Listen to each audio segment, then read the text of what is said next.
some Biden official complaining that they can't get their nominees to the Senate, but that comes as a surprise to normal people who see that the Senate just voted this past week along party lines to confirm a Biden nominee to join the Equal Employment Opportunity Commission. Her name is Kalpana Kodagal. She's a lawyer and now a newly confirmed EEOC commissioner, the organization who's supposed to be stopping discrimination in the workplace, except, as you might imagine, she has a career of advancing discrimination behind her. So how did she get through the Senate with a career like that? Let's explore it all with Dan Morenoff. He's the executive director at the American Civil Rights Project, and he joins us now. Hello, Dan. Good to have you with us.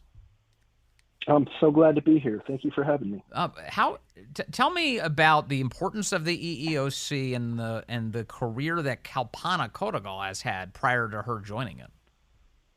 Sure. So the EEOC it's an agency. It was created in the 1960s.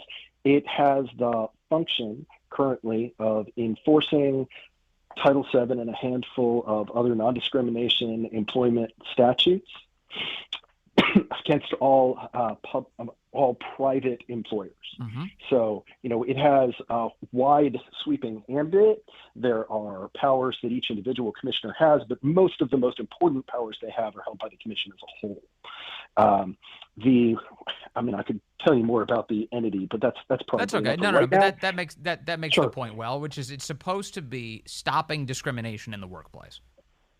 Correct, and it actually investigates claims when people bring them, and it's the one who actually should be litigating claims against employers, although they also allow individuals to do so if they don't think the claims should be pursued by the government itself. Okay, and so what's Kalpana's? Yeah, what's Kalpana's career show on this issue? Right, and she's put together, on some level, a very impressive resume of achievements for her clients.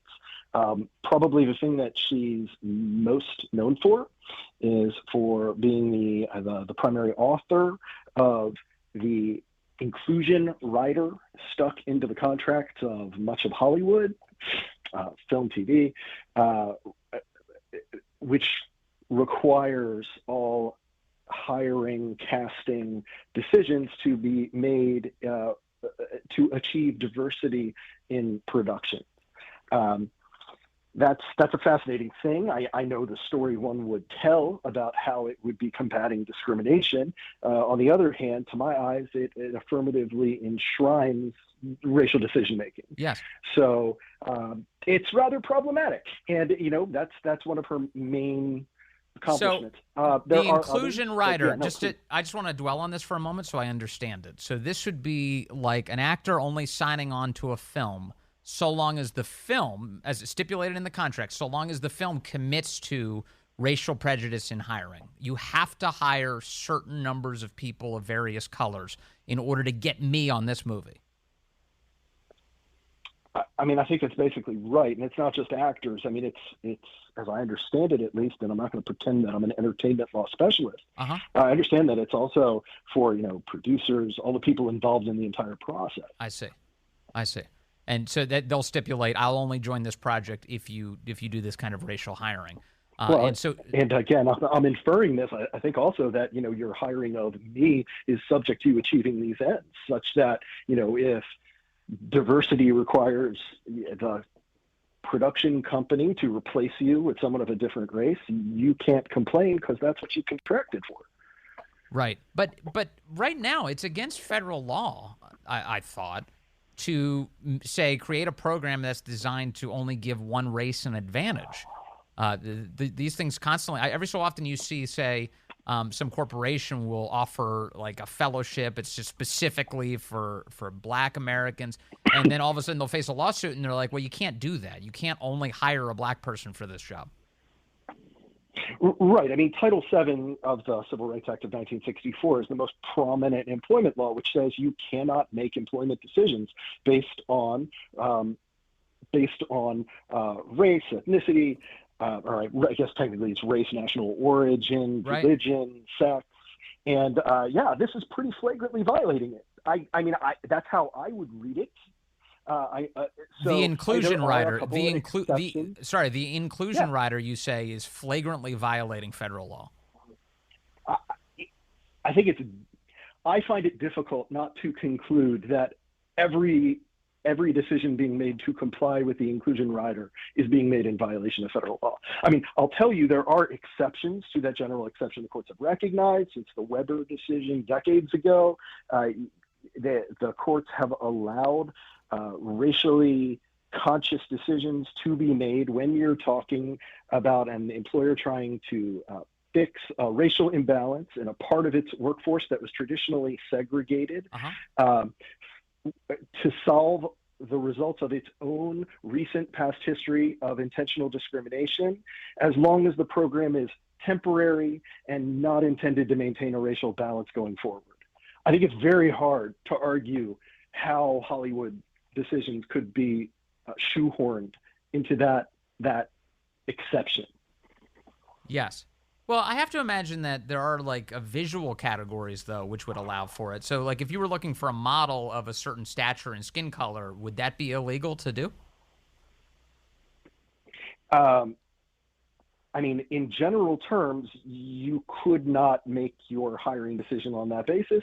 To be perfectly honest, I don't know enough about arts law Got it. to tell you whether there is a carve out there specifically for such a thing. Got but it. I don't believe there is, and I would be surprised if that was the case. All right. So as you point out, these are jobs that don't involve necessarily even appearing on camera that we're talking about, these inclusion riders.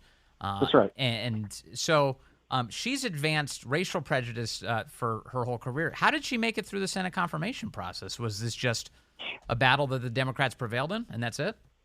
Well, the vote was 49-47 because a number of senators were absent. So even though there was one Democrat who voted no, she was confirmed. Yeah. I have not been able to track down which senators missed the vote. It's a pretty important post, and it's really disappointing that people were not there. But I don't know why they weren't, and maybe there's some justification for it. It's very disappointing. Yes. that there are in fact senators who were opposed to her confirmation who just weren't there and therefore didn't vote no. Well, this also now fully equips the left with control of the Equal Employment Opportunity Commission, the EEOC. What will the downstream effects of that be? Well, it means that before the EEOC brings litigation, that litigation has to be approved by the commissioners themselves.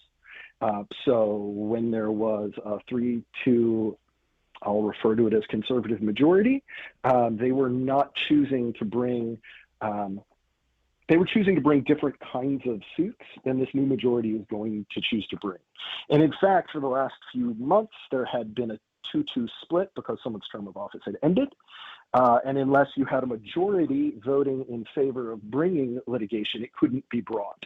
So, this is what's been accomplished by the confirmation, is that there is now a 3-2 split. Yeah. I also see in the Daily Caller's coverage here of this, they reference that Kodagal, the new commissioner on the Equal Employment Opportunity Commission, also played a prominent role in a case involving having the insurance company Aetna expand its coverage to include breast augmentations as a part of transgender sex change surgeries, with the firm placing it under her, quote, recent successes on the law firm's website. So she's also been a big proponent of this kind of cosmetic genital mutilation as well. She seemingly has laid some markers as to where she comes out on the continued effort of the administration to reinterpret our statutes on sex discrimination to actually be about sexuality and gender. And I would expect that will probably pan out in a number of areas where there has not to date been a majority of the EEOC that agrees with her, but presumptively there now is. So you expect that things are about to become kind of chaotic with the EEOC and American businesses?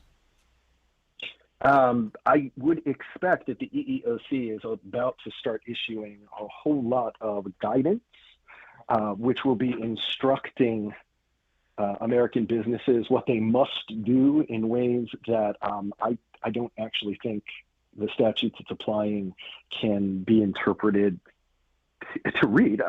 And, it's not just me. I'll give you one example, and I know we're probably short on time. There was a guidance that came out shortly after there was a guidance on Bostock-related workplace issues, specifically dealing with single-sex bathrooms at employers. Yeah. The guidance was put out by the chairman of the EEOC, by Chairman Burroughs.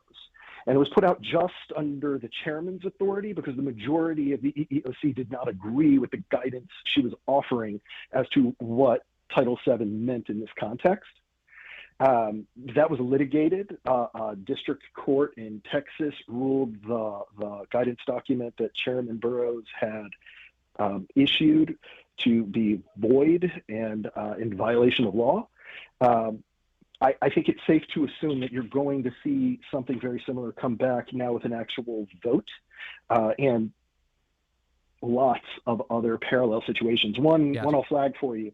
They're likely to require employers of sufficient size to now report not just the race and sex of their employees at different levels, but also the gender and sexuality of their employees. That's a really interesting, likely imposition among other reasons, because, if we can jump all the way back to the Lawrence decision in which Justice Kennedy wrote for a majority invalidating state sodomy laws, his reasoning was that people were not free if they could not make decisions of how to define their own sexuality without the compulsion of the state. But if your employer is required to report your sexuality to the government, that means you're required by the state to report your sexuality to your employer. Yes. And it's really hard for me to imagine how that could be constitutional, even under Justice Kennedy's reading. So, these will be the kinds of things that one should be looking for going forward.